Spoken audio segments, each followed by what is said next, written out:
ہماریوں نے آئین کی واضح خلاف ورزی کی ہے، آئین شکنی کی ہے،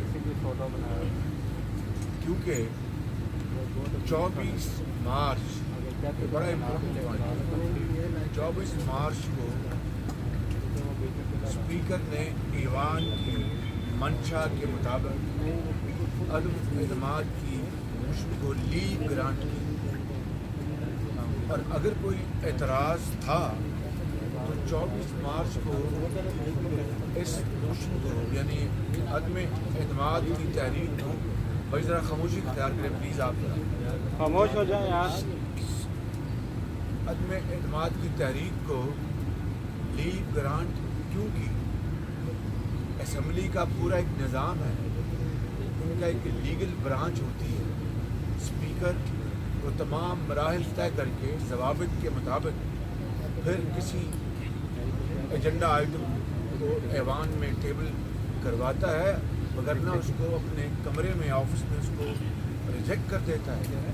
تو اگر خدا نخواستہ کسی آرٹیکل 5 کے زمرے میں کوئی چیز آ رہی تھی تو پھر اسپیکر نے 24 مارچ کو اسی موشن کو ہاؤس کی منشا، ہاؤس کی اجازت کے بعد کیوں لیو گرانٹ کی؟ لہٰذا اس کے بعد کسی بھی قسم کا رد و بدل ممکن نہیں تھا، کسی قسم کا، اور تحریک کو ہر صورت کل ووٹنگ کے لیے پیش کیا جانا تھا، مگر کل پھر کیا ہوا؟ عمران نیازی کی بدنیتی، آئین شکنی اور فسطائی سوچ وہ غالب آ گئی، اور ڈپٹی اسپیکر کو عمران نیازی نے اپنا اعلیٰ کار بنایا۔ اور کل جب ہم ہاؤس میں بیٹھے تو آنن فانن تلاوت قرآن پاک کے بعد اور فلور دیا ڈپٹی اسپیکر نے فوراً ایک منسٹر کو، فواد چودھری صاحب کو، اور انہوں نے کاغذ پڑھا، نہ جانے کیا اللہ بلا وہاں پر انہوں نے کہی، اور پھر ڈپٹی اسپیکر نے ایک لکھا ہوا ایک آرڈر پڑھا، اور آپ نے دیکھا ہوگا کہ وہ اٹھنے کی تیاری کر رہے تھے، یعنی انہوں نے آرٹیکل 5 کا بہانہ بنا کر اس موشن کو ووٹنگ سے ہٹا دیا۔ یعنی میں سمجھتا ہوں کہ آئین کی صریحاً خلاف ورزی کل کی گئی، آئین چکنی کی گئی، آئین کو توڑا گیا عمران نیازی اور اس کے ٹولے نے۔ اور میں سمجھتا ہوں کہ اگر جس طرح میں نے کہا کہ اعتراض تھا تو 8 مارچ کو جمع کرائی گئی تھی یہ موشن، اور اگر کوئی امریکہ سے کوئی بھاشن آیا تھا یا کوئی کیبل آئی تھی پاکستان کے سفیر سے تو 8 مارچ سے لے کر 7 مارچ کو یہ کلیم کرتے ہیں، 7 مارچ سے لے کے 24 مارچ تک جب اس موشن کو ہاؤس میں لیو گرانٹ کرنے کے لیے، پہلا مرحلہ تھا لیو گرانٹ کرنے کے لیے پیش کیا گیا، تو اگر وہ مراسلہ آ چکا تھا، کیبل آ چکی تھی، تو پھر 24 مارچ کو انہوں نے کیوں نہیں اعتراض اٹھایا؟ کیوں نہیں انہوں نے اپنا ٹریجری بینچز اور جو اپوزیشن بینچز سے کہا کہ جی اس کے اوپر یہ اعتراض حکومت کی طرف سے آیا ہے، حکومت نے کیوں نہیں اعتراض اٹھایا؟ So this was all and after that, یہ سب ایک سوچ تھی۔ عمران نیازی اور اس کے حواری اپنا اس شکست فاش کو جو آئینی اور قانونی طور پر جو کہ اور سیاسی طور پر ہونے جا رہی تھی، اس کا سامنا نہیں کر سکتے، اس لیے انہوں نے جمہوریت کو مسخ کیا اور آئین کو توڑا، آئین شکنی کی۔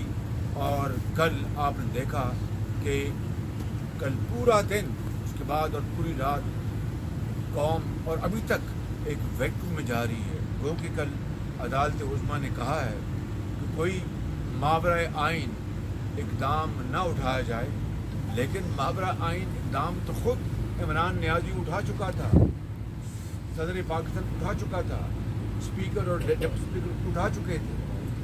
اور دیکھیے what a sharp contradiction, look at the irony of fate, کہ کل ان کے اٹارنی جنرل نے کل کہا, پہلے سپریم کورٹ میں اسٹیٹمنٹ دی اٹارنی جنرل نے آج سے چند دن پہلے کہ جناب ووٹ جو ووٹرز ہیں ان کو جانے کی پوری اجازت ہوگی امن کے ساتھ, اور ووٹ کاؤنٹ ہوگا. اور کل پھر حامد میر صاحب کے پروگرام میں اٹارنی جنرل نے کہا, کل جبکہ یہ تماشا ایوان میں ہو رہا تھا اور پاکستان کی جگ ہزائی پوری دنیا میں ہو رہی تھی اور جمہوریت کا گلا دبوچا جا رہا تھا, اٹارنی جنرل نے کل پھر کہا کہ ہر صورت یہ ووٹنگ ہوگی اس کمیشن کے اوپر, اور کوئی وجہ نہیں ہے کہ ووٹنگ نہ ہو اور ووٹ کاؤنٹ نہ ہو.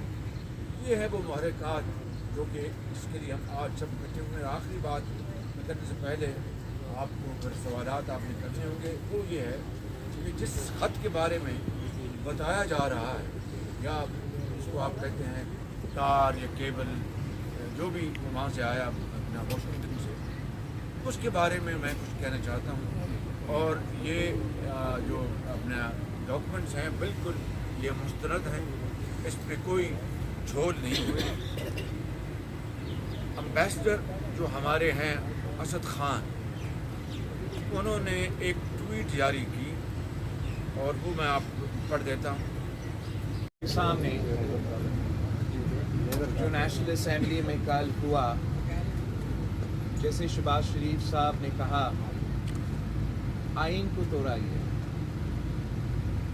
ایک ہی جمہوری آئینی طریقہ ہے اس ملک میں کہ وزیر اعظم کو ہٹایا جائے, اور وہ عدم اعتماد کا جمہوری اور آئینی طریقہ کار ہے. وزیر اعظم نے اپنی انا کی وجہ سے عدم اعتماد کا جو سلسلہ ہے اس کو آئین توڑ کے سیبوٹاج کرنے کی کوشش کی ہے, مگر وزیر اعظم کو اندازہ نہیں ہے کہ ہوا کیا ہے. ہم سب جمہوری پسند لوگ ہیں. پاکستان پیپلز پارٹی ساری سیاسی جماعتوں 1973 کے آئین کا بنیاد اگر رکھا گیا تو ہم میں سے سیاسی جماعتوں نے رکھا. اگر آمروں کے جو کالے شک تھے وہ آئین سے نکالا گیا, 1973 کا آئین بحال ہوا, تو وہ 18ویں ترمیم کی صورت میں ہم نے سب مل کے کیا تھا. اور پاکستان کی آئین کا دفاع کرنا یہ صرف پیپلز پارٹی کا مسئلہ نہیں, یہ صرف نون لیگ کا مسئلہ نہیں, یہ ہر ایک پاکستانی کا ذمہ داری ہے. ہمارے کچھ کارکن کنفیوزڈ ہیں, میں ان کو بھی سمجھانا چاہتا ہوں. پاکستان پیپلز پارٹی کے کارکن اس بات کا تو جشن منا رہے ہیں کہ عمران خان کا حکومت ختم ہو گیا ہے. وہ